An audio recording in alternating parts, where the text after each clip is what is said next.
Today, we're diving deep into a really powerful novel, Kristin Hannah's The Women. A significant book. Absolutely.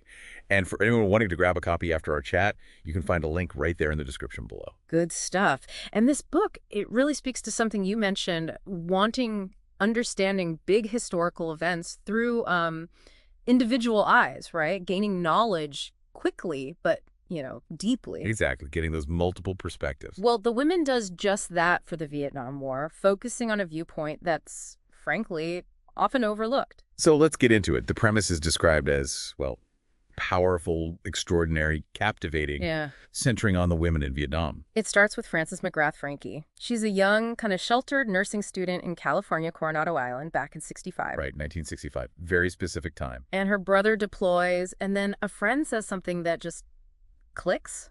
Women can be heroes, too. That line. It's pivotal, isn't it? Totally. It sparks this impulsive decision. And Frankie, she joins the Army Nurses Corps. Which, given her background, her parents have these very conservative values, expecting a certain kind of life for her. Oh, they're horrified. Absolutely horrified. A traditional marriage, kids, that was the plan they had. So right away, you've got this conflict, Frankie's impulse versus societal and parental expectations about what women should do. Yeah, it sets the whole stage for her journey. It's about her finding herself, but also pushing against those norms. And then she actually gets to Vietnam. Yeah. And like so many young soldiers, she's just not ready. Not at all. Green, inexperienced, the book throws her and the reader straight into a mass casualty incident. Wow. Talk about trial by fire. Exactly. Just immediate chaos, the brutal reality of war hitting her full force. And Hannah doesn't sanitize it. No, reviewers really point that out. The descriptions are incredibly vivid. The sights, the sounds, even the smells of the operating rooms, the villages, it sounds intense. It is. You feel like you're there.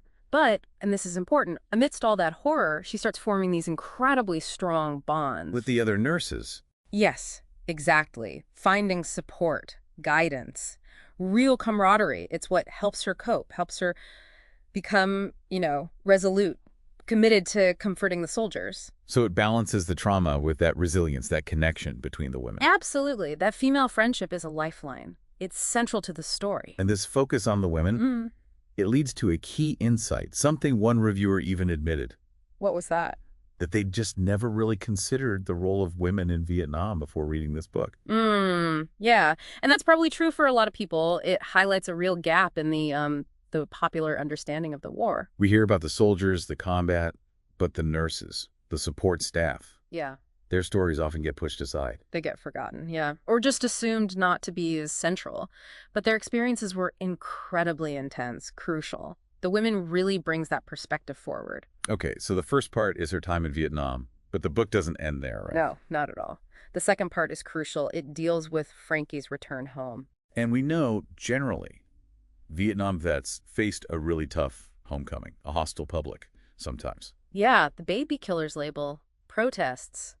It was a difficult, often traumatic return for many. But for women like Frankie, there was something else, too. An additional layer, yes. A layer of dismissal, neglect. The attitude was often, essentially, women weren't really there. Their service just wasn't acknowledged in the same way, or at all. So they face the same hostility, maybe, but also invisibility. Exactly. Invisibility. Imagine going through everything Frankie went through, the trauma, the sacrifice, and then coming home and basically being told your experience didn't count or didn't even happen. It's devastating. The book apparently depicts this reintegration as really harrowing. Someone described it as like watching someone slowly drown. That's a powerful image, and it fits.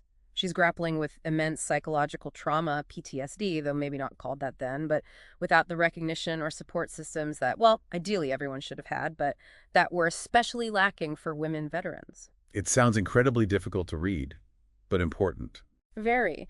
But what's also striking is that, despite all this, Frankie somehow holds on to her capacity for, love, empathy, forgiveness even. Which says a lot about her character, her resilience. It really does. It speaks to her core strength, even after everything. So these major themes running through it, the impact of war, obviously, but also female friendship, the struggle of coming home to an America that had changed, and didn't want to hear about the war. And the historical erasure piece, too, highlighting the contributions and the specific struggles of women during and after the war. And Kristin Hannah's research gets a lot of praise, making it feel authentic. Definitely.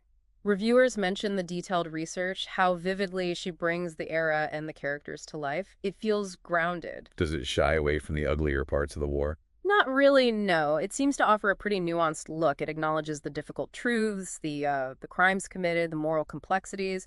It's not a simple heroic tale, though the women are portrayed heroically. So it's not necessarily rewriting the entire history of Vietnam? Right. No, probably not reshaping the whole narrative fundamentally. But what it does, quite movingly, according to critics, is integrate the women's experience into that narrative, giving it a place it often lacked. Making it more complete. Exactly. You get those visceral combat zone details. You see Frankie's transformation into a skilled trauma nurse. And then the gut punch of her return. Yeah. The indifference, the personal struggles.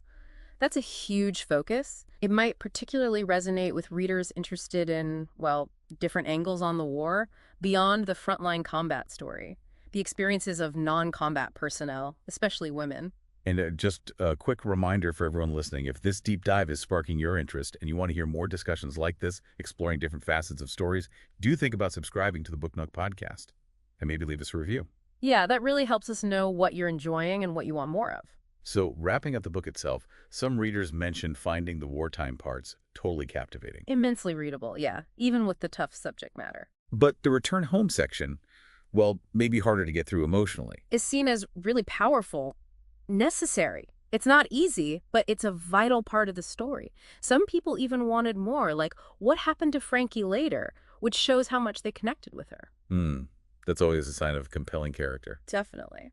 So for you, our listener, The Women, really offers this pertinent, often untold view on a major historical moment. It really underscores why we need to look for those diverse experiences within big events, to challenge our own assumptions. It personalizes history in a way that facts and figures alone just can't. Absolutely. Frankie's journey makes it human, relatable, even in its extremity. We really encourage you to pick up The Women and experience Frankie's story. Again, the link to purchase is in the description. It's quite a read. You won't forget it quickly. So thank you for joining us for this deep dive on the Book Nook podcast. And yeah, if you enjoyed our discussion, please do subscribe, leave a review, let us know what you think. We appreciate you listening.